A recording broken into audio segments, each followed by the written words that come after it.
Nous, la coordination provinciale de la nouvelle société civique congolaise, province de l'Équateur, et les cadres de concertation de l'Équateur, venons par la présente pour d'abord exprimer notre compassion et solidarité à nos compatriotes de l'Est du pays qui subissent une agression injuste nous imposée par le Rwanda via les M23 avec l'appui de la communauté internationale.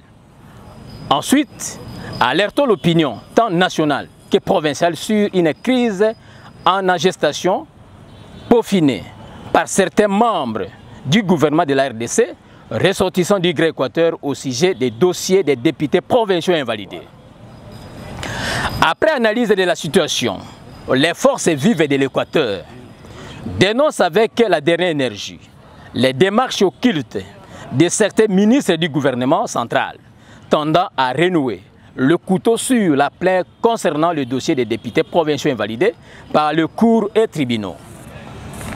Selon les informations à notre possession, tous les documents ainsi que les arrêts rendus par les équipes précédentes des cours constitutionnels, la Cour de cassation et le Conseil d'État sont portés disparus, moyennant les billets des banques, avec l'objectif de séduire le nouveau haut magistrat de revenir sur ces dossiers afin que les invalidés reviennent à l'Assemblée provinciale de l'Équateur alors que la justice ne peut pas se dédire.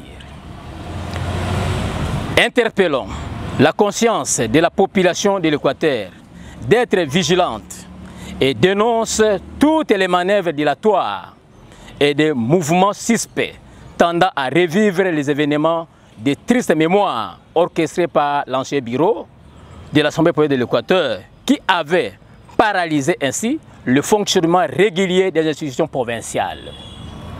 Sollicite l'implication personnelle du chef de l'État, son Excellence Félix-Antoine Tshisekedi Tshilombo, en sa qualité de garant du bon fonctionnement des institutions de la République démocratique du Congo pour que la dite démarche diabolique des ennemis du développement de la province de l'Équateur n'aboutisse à rien.